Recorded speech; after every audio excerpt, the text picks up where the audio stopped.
What's going on, everybody? Welcome back to another episode of the Reel Junkies. I'm your host, Farhan, here again with my man Vito. And today, another What You Watching segment. Pretty consistent segment on the show now, and one of my personal favorites, where each of us will review something that one is reading, watching, looking at, whatever it may be. And we just kind of allow the other one to provide their input, but it's usually just kind of focused on what that particular person watched. I know Vito went last time with the Marvels, his very thorough and championing review of the Marvels. Somebody still ain't watched. That somebody still hasn't watched, but I will get around to. I can promise you that I will watch it eventually. Okay. But at some point, you do have my word on that. I will watch it eventually. And I'm going ahead since Vito is not the most fond of horror movies, I'll put it that way. I figured I'd go ahead and throw a little horror into my what you watching. So today, I went to go to a pretty beloved franchise in the horror pantheon. If you're a horror fan at all, you're very familiar with these films. And in this case, I'm reviewing Alien Romulus. The Alien films are, like I said, a staple in horror. The original 1979 Alien film directed by Ridley Scott is one of the most terrifying films ever made, in my opinion, just in terms of the ability to use prosthetics, the fact that most of the cast during that iconic chest burster scene didn't know what was going on, so their reactions were genuine fear because they weren't prepped or they weren't directed on, hey, this is what's about to happen. So it's a lot of nostalgia and a lot of positive emotions attached to the Alien films, at least the first two. After that, it gets a little dicey as far as how the fans feel about it, which is one of the things I really liked about Alien Romulus is it kind of got back to what made Alien a good franchise to start. Over the years, you kind of got after Alien, it was Alien, then you had Aliens, the sequel, which is more of an action film, which a lot of people still really like. It's still one of my personal favorites from the franchise. Then you get into like Alien 3 and Alien 4, which, are generally pretty not liked. You get into Prometheus, which I enjoyed, but most people didn't like Prometheus. And then you get into Alien Covenant, which I also still enjoyed, but the majority of the fan base, they weren't feeling those films. So the Alien franchise is on like a 4-game losing streak going into Alien Romulus, right? So fans were a little on edge on like how was this going to work because the previous films we've gotten from this franchise haven't been it. And unlike the Prometheus and Alien Covenant situations where I liked it and most people don't, it sounds like from the reception that Alien Romulus got, the majority of the fan base really rocked with this as well as I. This film kind of went back to a little bit more of the roots. It takes place, I don't know exactly how long after the first Alien film this takes place, but this picks up after the first Alien movie. Okay, that was going to be my first question. Yeah, the events of this takes place after the original 1979 Alien film. So there's a lot of callbacks to that. And I want to say, I don't know how many years before the second Aliens film it takes place, but it's in between that first and second Alien film. Essentially follows the story of this girl, Rain. She's working on a colony, like a Weyland-Yutani colony. If you're familiar with the Alien films, you know what Weyland-Yutani is. Essentially, they're the big bad evil corporation type. All right, there we go. Yeah, that's just know that they're doing experiments at the expense of humanity. Sometimes they're Weyland-Yutani, very greedy corporate at the top, running and kind of keeping everybody down type of organization, right?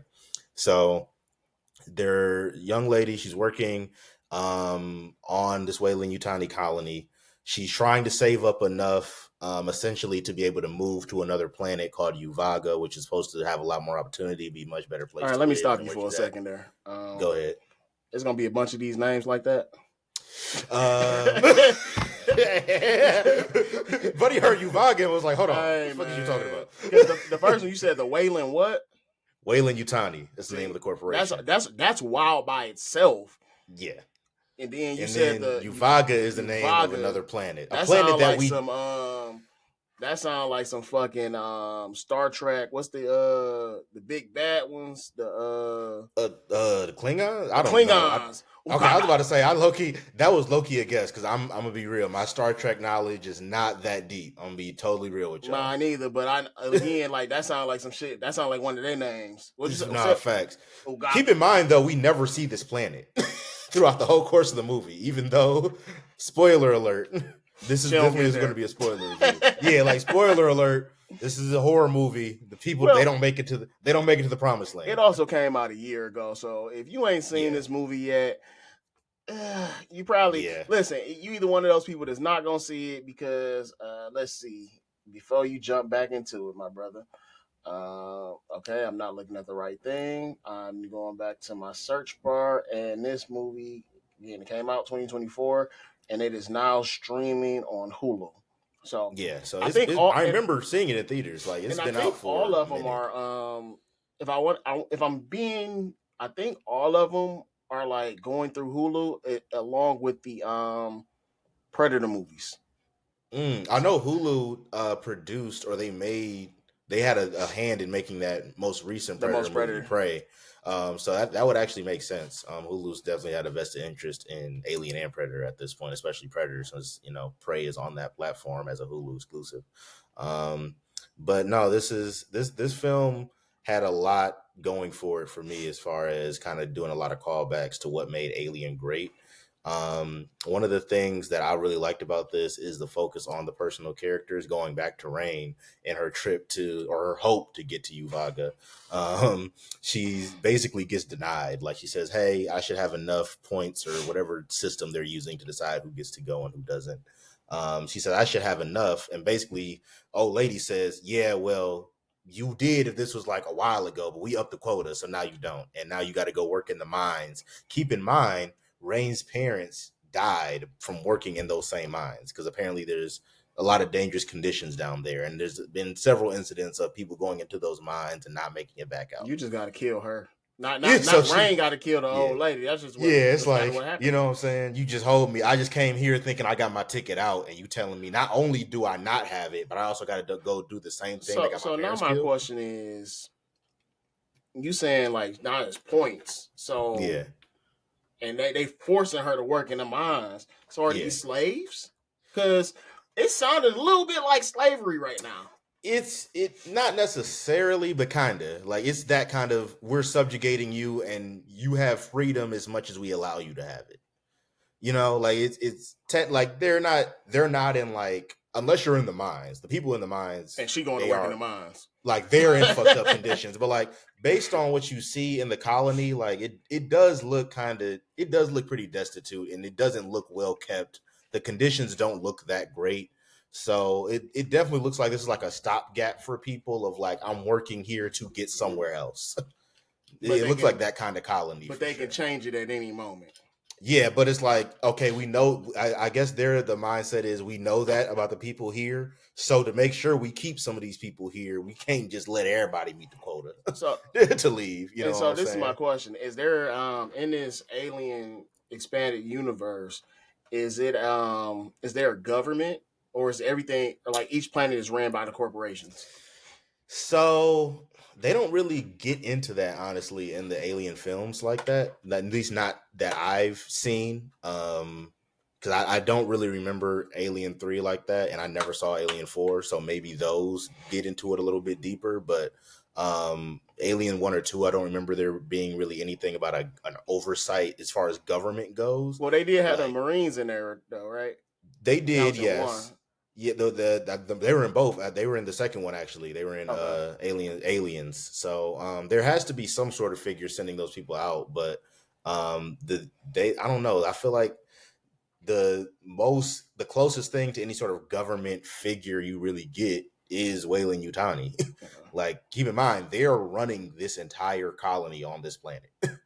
Like it is actually ran by a corporation. So it feels like the alien is just really an oligarchy of just they're ran by this corporation, at least from what the audience sees. Okay. Um, so I would say which it's really the tool that drives the story forward is because it's because of the things that Wayland Utani does that ends up making the xenomorphs interacting with humans possible, at least in this film. Because like I said, this takes place right after the events of the first Alien. So the same ship essentially, or not the same ship, but there's a ship taking basically the remnants of a xenomorph and the face huggers from the original ship in the first film. They're experimenting on it. Something happens. You don't really see what goes wrong, but obviously something goes wrong. And it's just an abandoned space station sitting above this colony.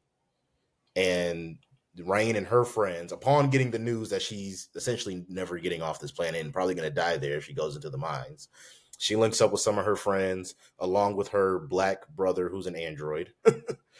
Yes, Rain is not African American, so she has a no. Rain Let is me not. pull this back up.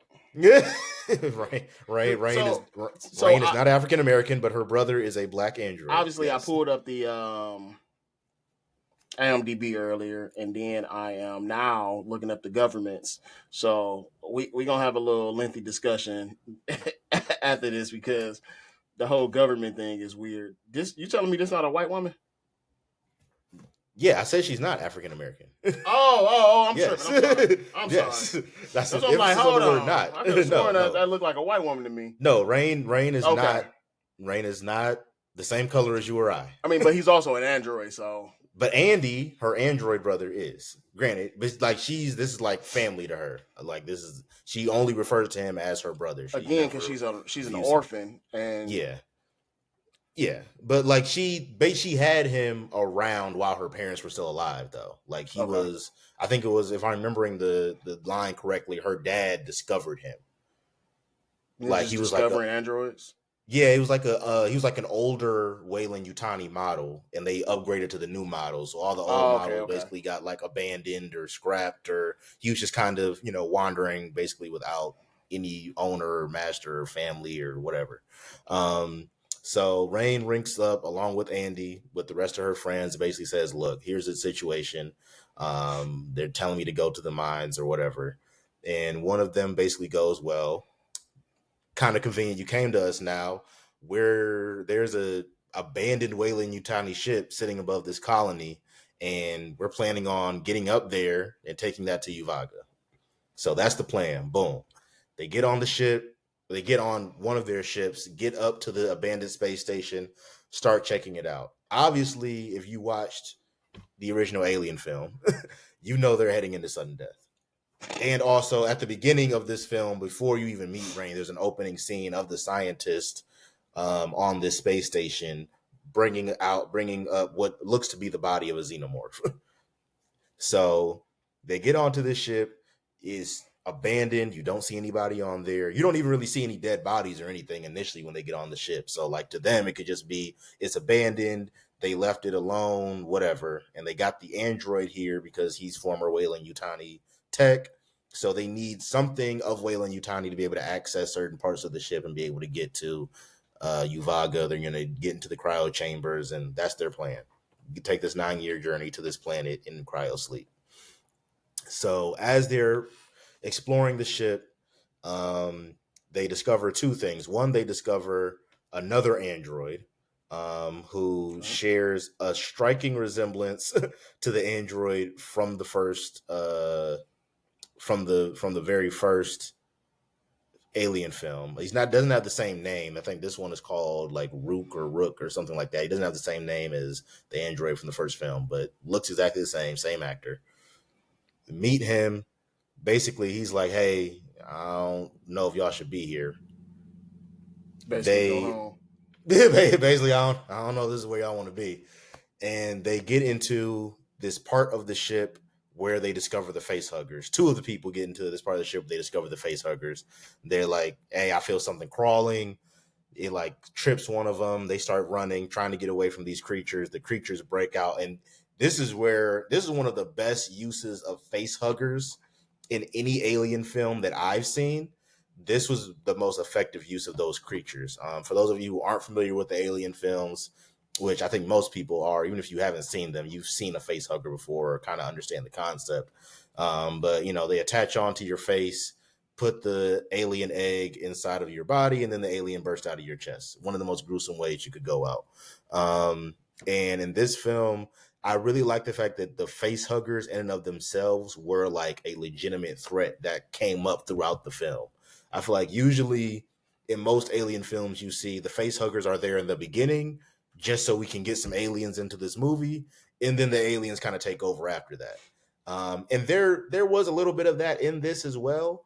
But even after we have a xenomorph in this movie, the facehuggers are still showing up as a threat. There's a scene where Rain and Andy and I believe his name was Tyler was the other man they were with, and they have to like navigate this entire section of the ship with just nothing but facehuggers, and they have to understand like, okay, they track you based off sound, they track you based off this, so you have to move this way. It's basically like you kind of, it's almost like moving through a landmine. Like you got to move a certain way and be very quiet and be very mindful about how you're moving. That was the most tense scene in the film and one of the best uses of face huggers that I've seen in any alien film, honestly, up until this point. I really like the way that those creatures were used in this, from that scene even to the beginning scene where you first see them, where they finally latch on to one of the members of the crew. I'm forgetting a lot of these people's names because there's so many of them outside of Rain and Andy and Tyler.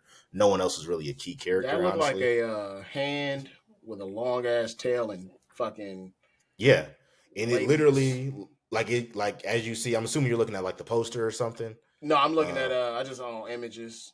Okay, yeah.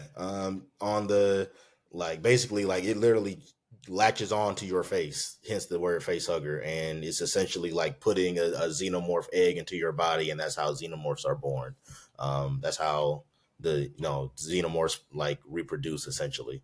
Um, and I think for this film, they were really as much of, if not on equal to footing as the xenomorphs, as far as scenes that created tension, as scenes that created like anxiety induced fear, like, within the audience while you're watching it. The use of the face huggers in this was some of the best I've seen. And the chest burster scene that you got in this was pretty cool too. I've seen obviously better in other alien films, but I feel like it was a pretty unique way they did it. After the face hugger latches on to one of the members of the crew, the android is basically telling them like, yeah, your friend is fucked. You can try to save her, but she's cooked. And obviously people are human. They're trying to save their friend. They're not really paying him much attention, but he's essentially telling them like, y'all, doesn't matter what y'all do, y'all can try to get it off of her. It's just gonna strangle her and stretch on longer. It That face hugger is gonna do what it's going to do. The result's going to be what it's going to be. You're better off like getting your friend off the ship than trying to save her. As long as she's here, y'all are in danger. Obviously, they don't listen. They take her, put her onto the ship they use to get onto the ship that's hovering the that's hovering the colony. I guess that's their way of like separating her from the group. And then that's when you get the chest burster scene where she wakes up, you see she's like not feeling good, just kind of like shaking.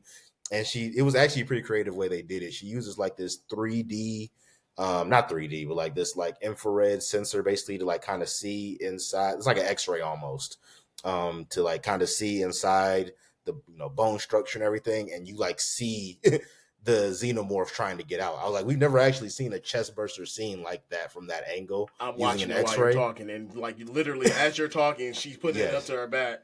Yeah, I was like, I ain't gonna lie, I've never seen a chest burster scene where you kind of see like an X-ray vision of the xenomorph trying to get out. So that was pretty cool to me. Like, I really liked the way this film took already known concepts in the alien universe, like a face hugger, like the chest burster, like the black goo from Prometheus. It took a lot of already known and already done concepts in Alien, and it did them in unique ways or different ways that if you followed this franchise for a long time, it made sure things didn't feel stagnant. It made sure things felt fresh and different, and kind of gave you different perspectives on a concept you're already familiar with, which is one of my favorite parts about watching this, honestly. And to me, the best horror films are films that understand tension and understand how to create and build tension. And this was one of the best examples of it I've seen since those earlier Alien films from the 70s and 80s. Like, I feel like the Alien franchise hasn't really successfully captured that in their past few films. Even with Prometheus and Alien Covenant, which I like, I don't think those films do a good job of capturing that tension, honestly. Not like this. Alien Romulus truly did understand the type of movie they were making and the franchise that it's a part of, and the name and the prestige that name of that franchise carries. And I think they handled that very well. A few key positives, like just real big highlights for me. I really liked the character of Andy, played by David Johnson. I really liked that even as an android, they kind of gave him a really interesting story arc.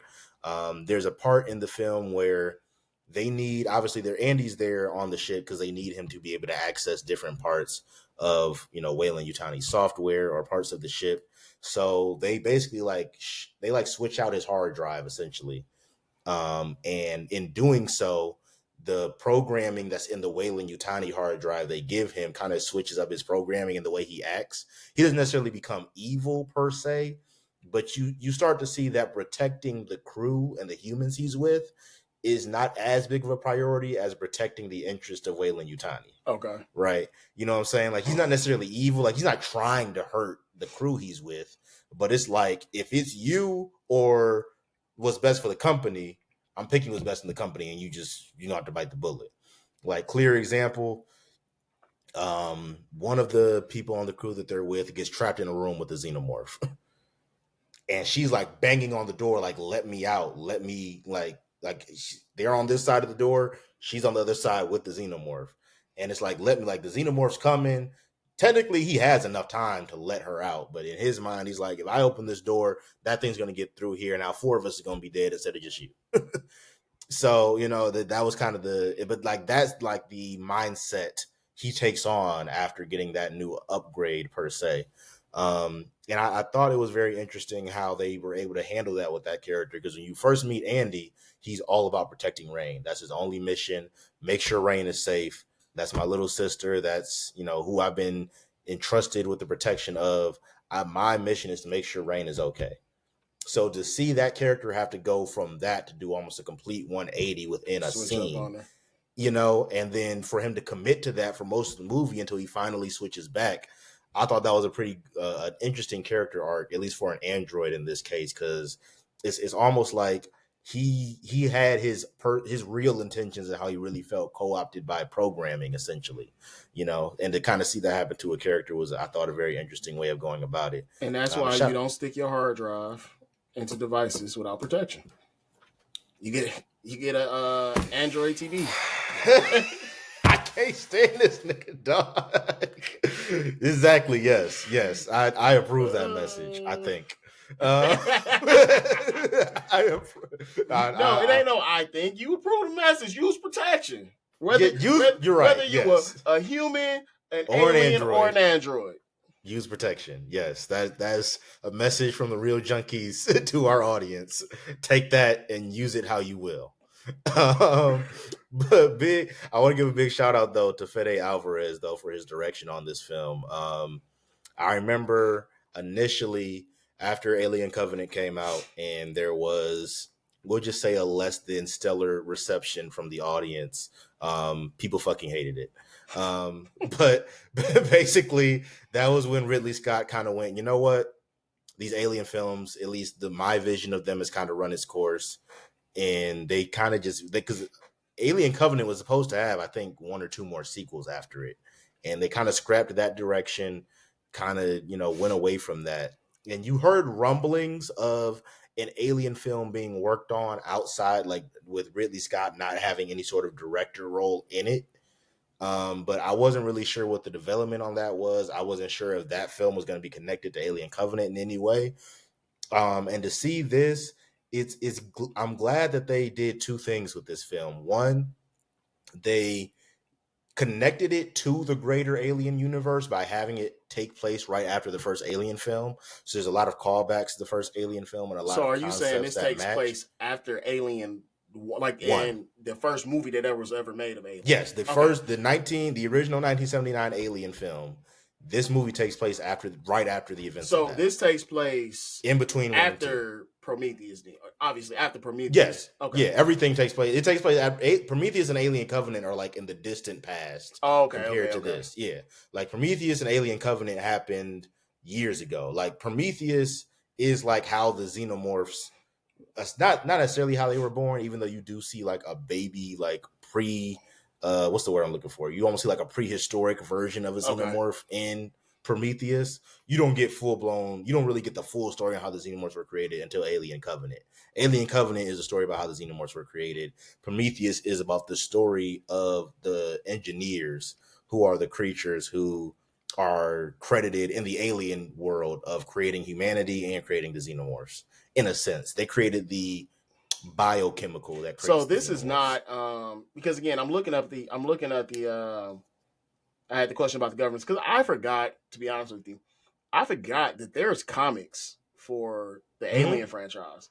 Yeah, So Alien and Predators comics. they've gone way deeper into the lore than the Yeah, movies would show you. So I'm yeah, looking like the governments go like it's a lot that goes into it. So it seems like that there is a Earth here. I mean, like of Earth. Like they got the United States, they got China, they got Russia, they got all this stuff. yeah. But you saying like there's these beings that created humans, so it doesn't really follow the same progression of our Earth, obviously. No, yeah, yeah, no. In this case, Prometheus. For those of you who've seen it, y'all know like the engineers. The movie opens with the engineers coming to Earth, and one of them sacrificing himself using the black biochemical that they eventually use to create the xenomorphs.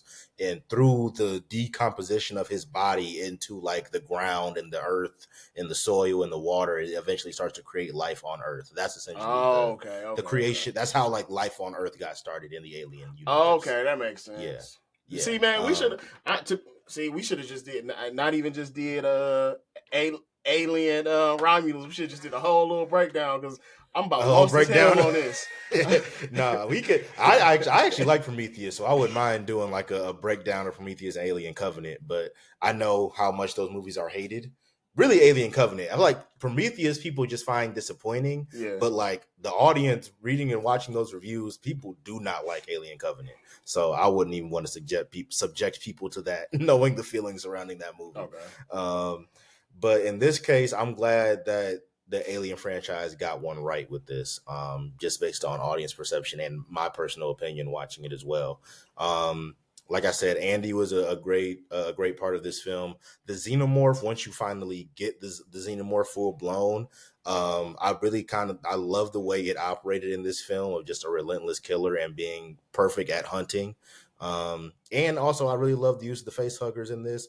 I also love that Rook, the android, was um, yes, it's weird that he has the same face as the android from the original Alien franchise. It feels like nostalgia grab, right? Like So is it we're like just an AI trying to type thing essentially, yeah, or essentially, CGI rather? I mean, yeah, yeah, it's CGI because the okay. original actor, if I'm not mistaken, is let me double check that before I say that. Yes, he did pass away. I was like, let me not wish death on a man who might still Right. be with us. But yeah, he Because did. He we did. just lost Val Kilmer, dog. We did. All right. Yeah, actually, slight detour. R.I.P. Val Kilmer, man. We lost a Rest legend. in peace, Batman. Go back and rest in peace, Batman. Y'all can go back and watch our Heat review if you want to. R.I.P. Val Kilmer. We lost one of the great ones for sure with that. But Ian Holm is the one who plays the android in this film and in the original film. Outside of Alien, you probably know him from Lord of the Rings because he plays Bilbo. Um, Oh, yeah, Ian Holm. That's Ash. That's the name of damn, the Bilbo dead. Bilbo is no longer with us. Yes, unfortunately. I'm about to Um, go look this up, and he gonna have been died about fucking 5 years ago. I'm talking it about. was in 2020, so it actually Was was it? 5 years Oh, I feel ago. like Stacey Dash now. It was in Kobe 2020. died. It literally Oh was my 5 years god, ago. Yeah. Jesus. But so the Ash is the name of the original. I don't know why I was blanking. I was like, if you're any Alien fan watching this, is gonna get on my ass because that's Loki, an iconic character. But Ash is his name of the original film. And I really like the way he was incorporated into this. To me, like it felt like you needed that character who was like the true representative of Wayland Yutani and showcasing the interest of the company. And I think his character was kind of the conduit to show that to the audience. Yes, you were able to do that with Andy, but Andy is a character that's endearing and that the audience likes. If you watch this movie, he's definitely going to be like an audience favorite type of character. So you could only make him so evil, right? Like you needed that other We talking character who about was Ash like or Rook? Okay. Rook in this case. Andy was the character. Andy is the black android brother. He is the character that was like kind of more of a fan favorite in this film. Okay, but Rook is Like also an android. Rook is also an How android. many Yes, androids is in this movie? Like two. not okay, just important. There's Okay. Andy and Rook. Like Andy is with the crew, and then Rook is just a victim of whatever the hell happened on that ship. He's like when you meet him, he's like ripped in half. he's like he's not, you know what I'm saying? Like he's definitely looks like he'd been through it. Listen, Um, man, you you kind of making it sound interesting. I'm not gonna lie. Um, I don't know. I, f- I I might feel like have if to. you're not a horror fan, you can still enjoy this film in That's what I particular. didn't think. I mean, But honestly, I didn't think they were like their build is horror movies, but I've always just seen them as like suspense kind of alien shit. Never it's like really. action horror. Yeah. That's how I would So describe the Alien movies. They are horror films. okay. Like they have a lot of the elements of what makes a good horror movie: tension, suspense, um, nameless characters getting picked off one by one. Like it has a lot of horror elements that are like key tropes in horror films, but they are also action movies too. That's why I Okay. like it's kind of like horror action.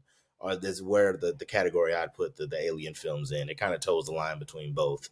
Um, and I honestly, as far as like dislikes, I didn't really have any watching. Well, let me not say I didn't have any. I didn't have Okay. many watching this film. One, it does feel like there are points where it feels like they're trying to like put the nostalgia frame like right in front of the audience's face. Like, And hey acting a y'all, in showroom. case you forgot, this takes place right after the original Alien movie that y'all all love. Here's this reminder from that original Alien movie that y'all all love. It does do that sometimes. It definitely ventures into that territory a little bit too much for me. And then you have your obvious like horror tropes of like there's got to be that one dude in the group who's just a pretentious asshole. So when he dies, you don't feel too bad about it, right? Like there's those tropes in there as well. But like to me, there was nothing in this film that was like that was like a blatant flaw or something that made me go like, okay, now that's taking me out the movie, or I'm gonna knock this down a rating because of that. Like there's some things I could nitpick at, and some things here and there that probably aren't done the cleanest or that I wish would have been done better. But there's nothing in this film that to me made me like it less or anything that kind of took me out of it or changed my perception or my time enjoying the film while I was watching it. I think there's so many cool things they did with just different techniques with the xenomorphs, techniques with the face huggers, character interactions, the chest burster scene. Like there's a lot of things they did in here that I thought were very well and unique to what we've seen in the past in Alien films. And then I have to get to the end where finally we get references to just about every major thing you've seen in the Alien franchise to this point. Like you get the black goo, you get references to the engineers in this film. You see that on this ship they were experimenting with the black goo on animals and seeing the effects it had. And Was this there's a character this was Wayleen Utani Wayland doing the Utani, yeah. experiment? Okay. Yes. So where are they getting Um, this black goo from? Just from the xenomorphs? So I don't know exactly where they got the black goo from. Obviously, if you've seen Prometheus, you know the black goo originated from the engineers in their homeworld. This is an engineer creation.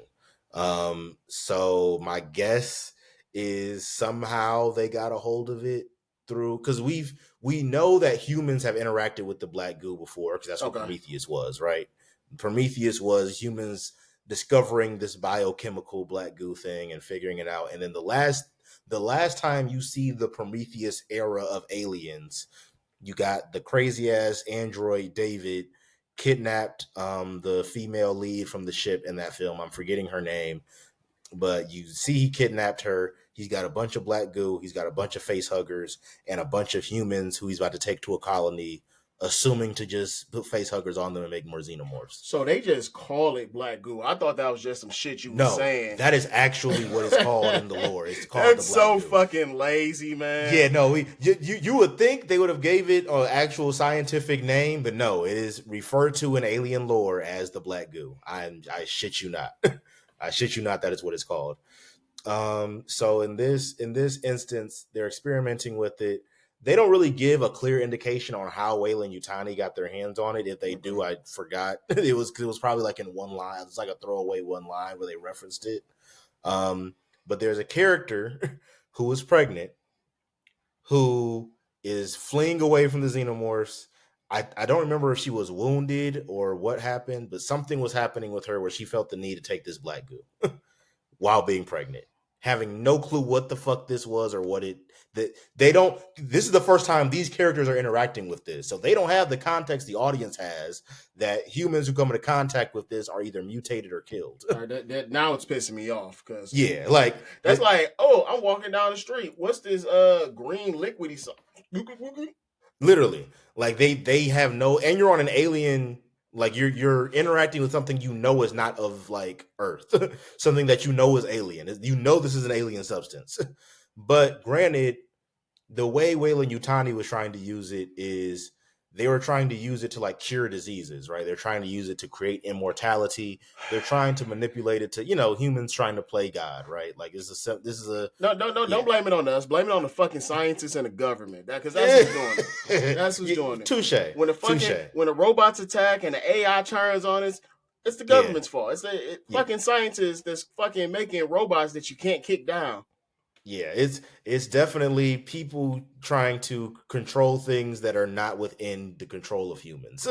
And to your point, in this case, scientists and the only form of government we see in this film, which is Weyland Yutani, trying to control something that they have no business trying to control. And you see the results of it after this pregnant woman injects herself with it and has the craziest engineered xenomorph human hybrid that I've ever seen put to screen. Because the baby should get it too then. Yes, and best believe it did. Like the child was born. It was like one of the craziest scenes. Like she tries to have the child. The baby comes out in like this weird cocoon looking thing, and you see immediately. You don't get like a clear shot at the baby, but they give you a quick enough shot to show that thing is not human. That thing is not a baby. Like that is. They don't show you too much initially, but you get a good enough look in the shot they show you to know that whatever that thing is not a human being. That much you do know. So Rain and Andy are trying to track this thing down because now you just have this thing loose in the ship. And they finally come into contact with it. It kills its mother. That was the first thing it does. Because of course, why not? But never mind. No, just go. it kills its mother. I was about to ask, why didn't she turn? What? Because the baby, if you a woman pregnant, the baby don't take all of the nutrients and all of the food and shit. It was weird. Like I'm trying to remember back to the scene. She like didn't really turn for real. Like when she got killed, she was pretty much still a human. And based on what we've seen the black goo do to human beings in previous films, like if you remember in Prometheus, that one character who came into contact with it, he like completely mutated in this son. Like he got super strength. He was punching dudes like literally in the chest, one shot dead. Like he like fully mutated into something other than a human being. And when he says remember Prometheus, he's not talking to me. He's talking to you, the audience. Yes. Because I've never seen any of it. Because he's never seen Prometheus. So Vito has not seen any alien project ever. This is not a horror. I'm on my Chromebook now looking up shit about it. Trying to learn. I had to stop from my phone. It was too small. It's too much information. You got to get hit. I'm telling you, like, I know you're traditionally not a horror person, and I'm not going to sit here and tell you to get into all the alien lore, because these are, at their core, they're horror movies, right? Listen, but it's too late, because I'm looking, the last comic came out in 2023, and I don't know if you're familiar with the comics, but... Not for real. I know very little knowledge about the alien comics. I thought at most it was like 5 or 6 different comics for the alien franchise. Mm-hmm. It's got to be... I'm scrolling. They've been making them for a minute, so there's probably quite a few by now. There's a lot. Like, it's other things with the word alien in it, but most of these are from the alien franchise. They have a lot of like verses with different characters, but they were in the MCU at one, or not the MCU, but they were in Marvel Comics at one point. They got a run right now. Oh no, you know what? That might be Predator, but they just had a run. It was Alien versus, I think it was either a Hulk or Wolverine or something like that. Okay, yeah, I was about to say, I know they've brought them into Marvel Comics before. So we've seen xenomorphs cross over with a lot of different universes. I'm pretty sure, if I'm not mistaken, in the Marvel run, like we got a symbiote xenomorph. I'm pretty sure we got that at some point. They've also been in the DC. I'm looking See, I at didn't even know that. I didn't know they had a DC run too. Superman versus Aliens, Green Lantern versus Aliens, Batman versus Aliens. Batman versus the Xenomorph is something I need to see. I need to see that. I need to see that. Batman better win too. He has to. You don't kill Yeah, it's Batman. Batman. You don't Like, come kill on now. Batman in a one shot or a one off. You don't. And Batman's one of my favorite superheroes, period. So like I'm taking Batman against the field in most cases, even when it's not smart to do so. Like, Batman versus God. Batman. Batman, what the fuck? Like See, Batman against the living tribunal. see, Batman. I didn't think I was gonna get me a little tangent today, but I got one because I'm in a group on Facebook and they throw different stuff up. It's always Batman versus this person, and like they talk shit about Batman, but then I'd be like, you know what?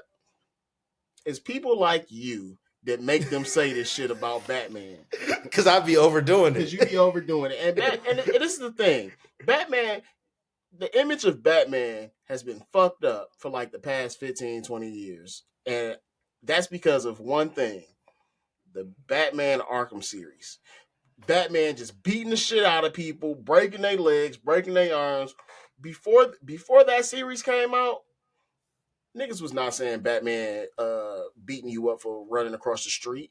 No, the Like Arkham games cause a lot of that the for sure. Arkham games ruin people's perception of Batman, and then they tend to forget the niggas that Batman was beating the shit out of were hardened criminals trying to Like some kill of the worst people Batman, you could ever interact with. holding people hostage, threatening to kill people. Batman not beating the shit out of me because I ran a red light. Like y'all definitely got a yeah. There was definitely a twisted view of Batman after those games That came out. You right, OD. because it was just aimlessly. But I think people didn't understand like the criminals you're beating up in that game are working for those same criminals that are psychotic and trying to mass murder people. Literally, the first game they take over a fucking um insane asylum, but we gonna call it a mental health asylum because everybody in there, I think everybody in there is a criminal for some In one form Arkham, or a way. yeah. But In Arkham, yeah. In also, this iteration of Arkham, yes. but some people was actually insane. They not Yeah, everybody in there not the fucking Joker. Okay, yeah, some yeah, people may have done something, robbed the bank because they was crazy, which I'm just throwing some shit out there, but they got yeah, fixed. yeah. And then They got fixed. this crazy nigga over here that killed 13 people, and he Yeah. get the same sentence I get, and he gonna be out in 3 years. You know, he just took over the prison. He's holding the fucking guards hostage, threatening to kill them. Batman should have broke their fucking noses, arms, and legs. That's what he should have did. Again, Moral of the he should story. have fucking killed him. Batman, grow some balls. I ain't gonna lie, and this is the last piece on the Batman tangent I'll give. One thing about the Zack Snyder universe Batman that we got, I kind of didn't mind that he killed people. I'll be real. He off some niggas for He sure. for sure killed a few They talking people in about that some. movie, He and I talking about didn't care. one. He was already threatening to kill Superman, Yeah. and then when he was driving that car, Oh, people lost their lives. niggas lost their life.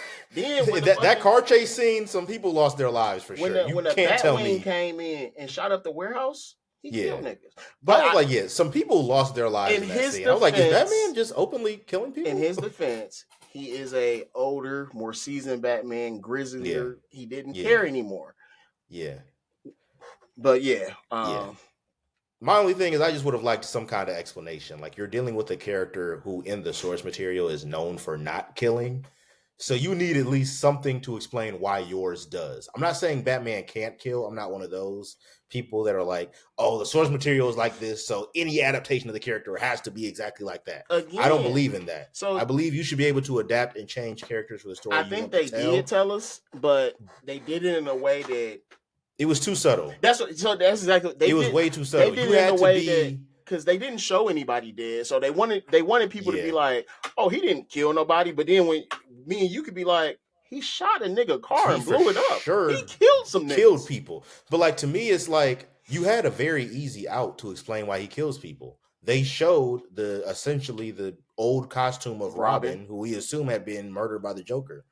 So that in of itself you could have made that the whole driving point on why Batman kills people now. And I would have accepted that as an explanation. I would have been that fine. makes sense. I would have been totally fine with that. because it's But not the they regular just, Batman. Because again, yeah, where the fuck is Dick Grayson? All right, never mind. I'm sorry. Let me yeah. get off of this because listen. I got so many questions and gripes about that fucking DCU that Yeah, we don't even have to get too back deep to into that. Alien, man. But back to Alien, to get back to Alien, I really don't have much else to say other than I really would like Fede Alvarez to continue with the this vision of Alien that he has right now. I'm really liking it.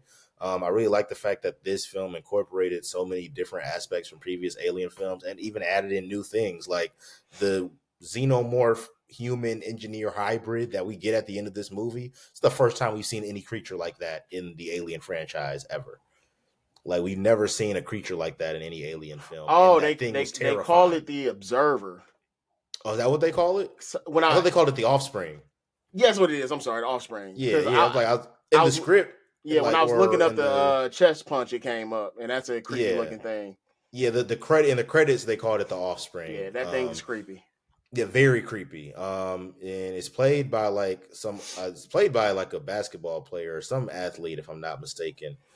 They just got somebody freakishly tall and put them in a suit. I'm trying to remember. I'm trying to think of like what it reminds me of. The Offspring. It reminds me of a character or like some type of alien from a movie. It may be a I TV can't show, think. but His look, the look of the Offspring is inspired. You could tell it's inspired by the engineers because it looks like an engineer, but it like has a lot of alien and xenomorph features. Like it has the tail, and it has the extra mouth that comes out and all that stuff. So like it's like humanoid. It's like a humanoid xenomorph almost is what it let's looks see. like. It's insanely creepy. And the fight scene and the action sequence between that and Rain at the end of the movie was masterful. That had me on the edge of my seat the entire time. So I would give Alien Romulus, to give it a final rating and kind of to encapsulate all my thoughts here. I would give it a solid 8 out of 10. I really enjoyed this movie. I think this is some of the best work we've gotten from the Alien franchise since Aliens, which came out in the 80s. So what does that tell you? 79. The Aliens, the Oh, sequel. okay, There's okay. Alien in '79, and there's Aliens because they didn't want to put a two on it for whatever reason. They just said Childish, we're going to make it childish. plural. Yeah, we're just going to put an S and make it plural, and that makes it the sequel. That came out. I don't remember the exact year, but that came out in the early '80s at some point. But I do remember the original one came out in '79. But this is for sure the best work we've gotten since that sequel.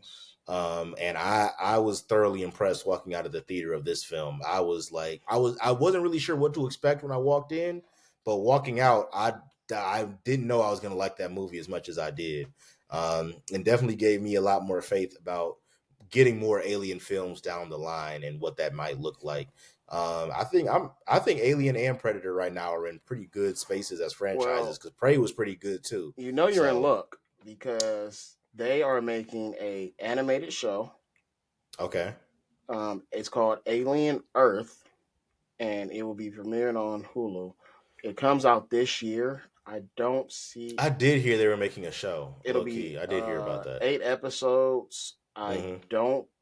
They got to be, damn near. Well, obviously it's 2025, so they're ready to put it out. I'm going to assume that we're going to get it this fall. Yeah, that would make sense. I think you capitalizing on the momentum of this film would be smart for the Alien franchise right now. You just kind of need to build a little bit more positive momentum. Like I said, they were on a 4 game losing streak going into this film. Like you needed to spark. You needed to get the team together and get everybody back on one accord and playing right. So this film was definitely that to kind of right the ship a little bit as far as this franchise Oh, goes. this summer. Okay. Oh, so even sooner than I that. just watched the Perfect. teaser trailer. So if Okay. someone was to start watching this franchise, would you Mhm. suggest them watching it in order of sequence that it came out or in chronological order? Like chronological order as far as the timeline, Yeah. I would tell someone to start with the order in which it came out, and I wouldn't even tell you to watch everything. Like I would say, if you're someone trying to get into the Alien franchise and you haven't like really gotten into it, which I'll show some grace. Yes, it's one of the most iconic franchises ever, but the best films from this franchise were made in the '70s and '80s. So So this is my thing because they got like 6, 7 fucking movies, if they not, have and I might be four. You got Alien 1, 2, 3, and 4. Then you got Prometheus, and then you got Alien Covenant, and now you got this. So Is yes, what, 7 movies? 7 movies. 4, Yeah, Alien and Resurrection. then That's you 4. got Predator, Alien versus Predator. Oh well, if you count the Alien versus Predator movies, then yes, you got 9 movies total. All right, so is the franchise really popular, or is it really just that first movie was so beloved, and then they just kept making shit? I think it's that it's kind of like it's kind of like Terminator. It's very similar to Terminator in the sense that the first 2 films are classics and everyone loves them, and then everything after that is universally hated. Okay, so let's not say the franchise then, because Yeah, because yeah. again, same thing with Fast and the Furious. Niggas love the first 2 or 3 Fast and Furious movies, and then they like, Mm, yo, this shit kind of went kind of insane. That's to me the Fast and Furious is different though, right? Because like for Alien and for Terminator, like I said, it's the first 2 films. You got Terminator, you got Terminator Judgment Day, classics. Every Terminator film after that is bad, except for Dark Fate. For those of you who saw that, Never seen that one. and then you got Alien, and you got Aliens, and then every Alien film after that, up until Romulus, is not really liked by the audience like that. In the case of Fast and Furious, you could argue they kind of got better as they went along up until I a think certain point. Like Fast and Furious 4 and Fast and Furious 5 are the best ones. y'all already know how I feel about Fast and the Furious. So like, I'm not gonna say till a point. They're still better. They are getting like, better. Yeah, Fast and Furious To 4 me. through 6 are better than the first 3 films to me. Right.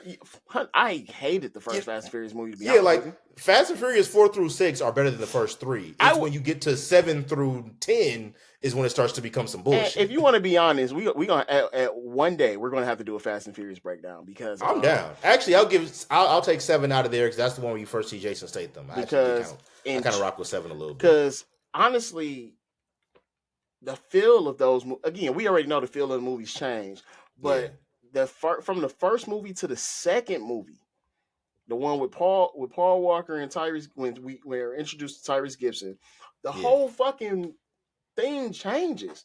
Yeah. You know, this regular ass beat cop or whatever the fuck he is, detective, going undercover to stop some niggas from hijacking trucks, and now this nigga taking down drug load. He has to drive to do this. Yeah. What? Yeah. It starts to get a little. It was so many better. Oh, and at this point, he's an FBI agent. So you telling me he got fired from being an LAPD officer because he let a nigga go, and the FBI let him in? Essentially, yes. Don't ask questions. Just roll with it. The script said so. That's why. And now these niggas work for a nigga that whose name is nobody. He's nobody. He's not in the CIA. He's in the agency or whatever the fuck they call it. Yeah, his agency is so high up you don't even know what it is. It's above the CIA, nigga. And he's got career criminals working for him. Cause why? Don't ask why. The script said so. Cause the special forces, CIA agents that have been working for him can't drive cars, can't do the shit that these niggas No, do. they're not. They don't have family. They don't have. They don't have the power of family. The only way they can accomplish their missions is in a yellow Lamborghini. Exactly. On ice. That we're going to total.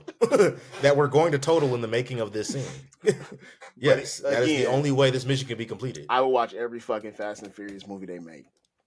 Yeah, eventually I'm gonna watch 10 just to say I did it. But as much as I hated 9, and I hate Fast and Furious 9, just don't go into. As much as I hated 9, I'm not feeling very confident. 10 was good. So this is the thing, and I'm gonna get back on track with it. But no, this is a reasonable tangent. You can't go into Fast and Furious anymore thinking it's Fast and Furious. It's a spy movie. It's a spy. No, again, it is a 100% a spy movie at this point. Like you said, they've lost the plot of Fast and the Furious. Like Vin Diesel says some shit like, "Yeah, I want to get back to the basics of what it used to be."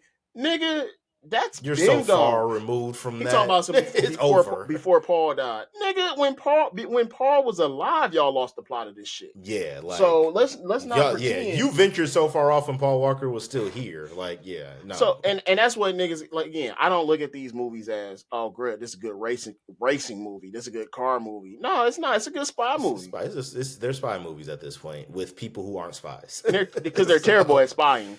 Yeah, You know, they're not. I don't They're even want not to say spies. spy movie. I'm gonna say action movie because these niggas An are action pretend. No, they action make pretend attempts to spy. be. Yeah, pretend spy because they want you to think it's a spy movie. But everybody Like know who these niggas are. yeah. Everybody know who these niggas are. Oh, you Toretto. Nigga, what do you mean? Who is this nigga? When the nigga went to what was it, Brazil?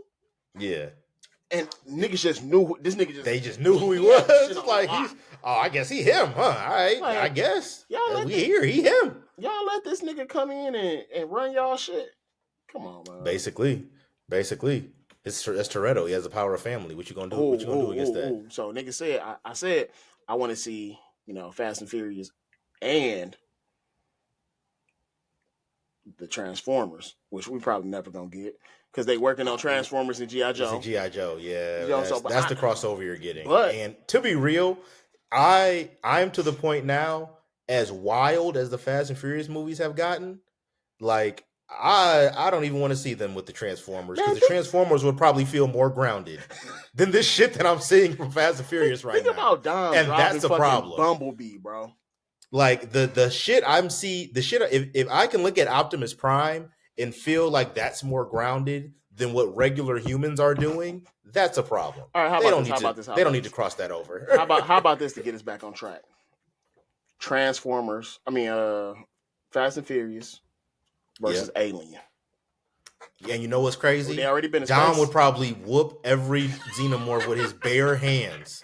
That's what that script would be. He's for sure gonna beat their ass. It would be Dom beating the shit out of every face hugger and xenomorph with his bare hands. And even though xenomorphs have acid blood, and if their blood gets on you, you disintegrate to death.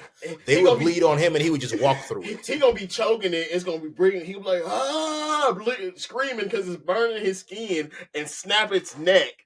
Yes. Turn it around and spit the acid. Force them to spit acid on the rest of the xenomorphs. Yes, that's exactly what would happen. And then in the next scene, all those burns would be gone.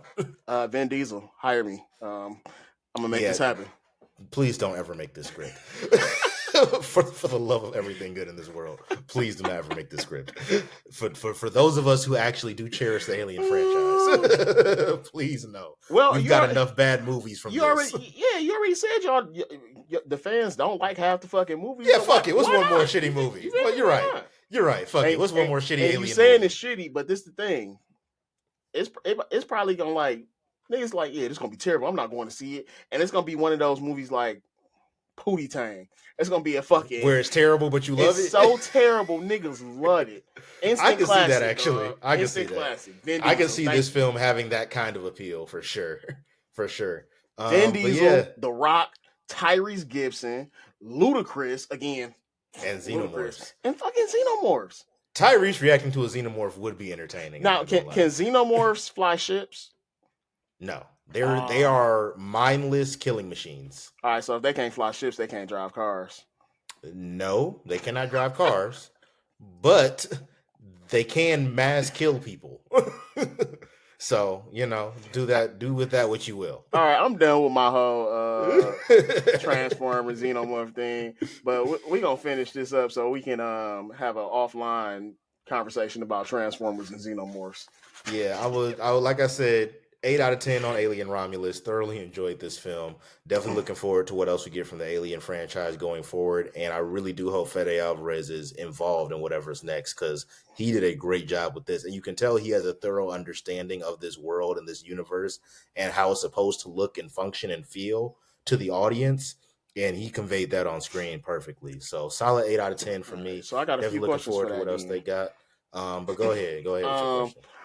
Is this the highest ranked Alien? I mean, obviously outside of the first one.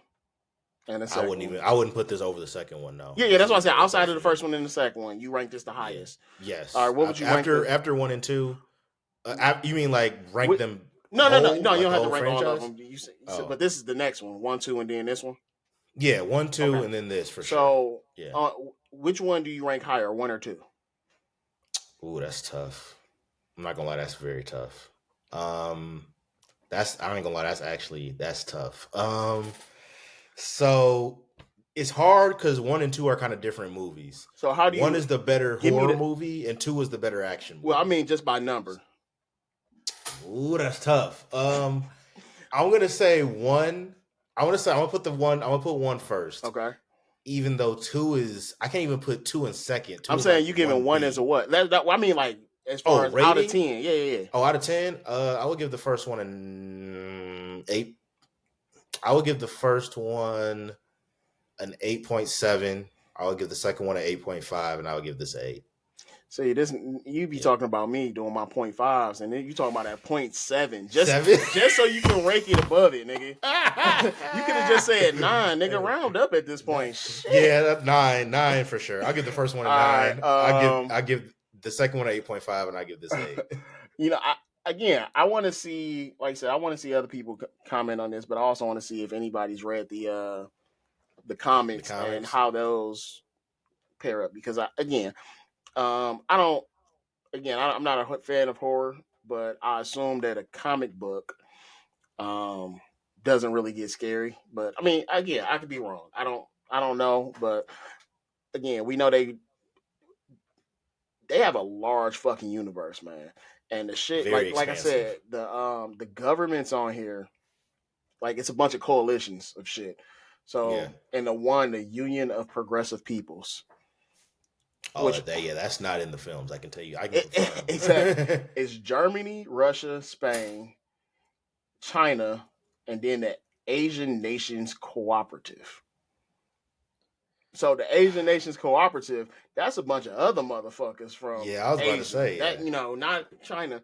So like you said, opinions on this movie, where you rank it, and then because again, I'm looking at the comic books, man. I'm like, okay, that's kind of my the bag that I'm in. I'm in my comic Hmm. book bag. So Hmm. I might read the last one. I don't know. I'm not gonna go back because old time is kind of I would boring. get into it. I mean, if even though you're not a horror person, I would recommend watching it. Aliens, the sequel, The sequel. because that is more of an action film. It has horror elements, Now, but where it's does that more of an take action place in movie. the timeline? Does it take place after the second one or before, after the first one? Yeah, yeah, that takes place after the first one. And it takes Okay. place after this, after Alien Romulus. Okay. But yeah, it takes place after the second one or after the first one. My bad. And even the most iconic, one of the most iconic lines from the franchise in the second movie. I'm gonna have to, yeah. Is that the For one with now, get away from her, you bitch. No, I was thinking about No, what's the dude? Yeah, he died too. He might have been in the first one. He was in he's oh my god, he's been in so many movies. it's not ringing the bell for me. I ain't gonna lie to you. I gotta remember the cat outside of yeah, outside of in the first film, I'm trying to remember outside of Sigourney Weaver, who's like some of the key characters in that. Like he's never been like a big actor. Like Hmm. he's always been a big actor, but he never has he has had a leading role. This gonna kill me, so I'm gonna just forget about it, man. It ain't that important. But yeah, like I said, loving this discourse that we're having for sure. Definitely love to see the Alien franchise back on good footing after a long hiatus of not being that Bill great. Paxton. Bill Paxton. Oh, duh, duh, duh, duh, duh, duh, duh. He Yeah, had a line in that movie, and that people like quote a lot. in Aliens. Yeah, I thought it was the first one, but Ooh. it was this one. No, and if it's Bill Paxton, it's definitely the sequel.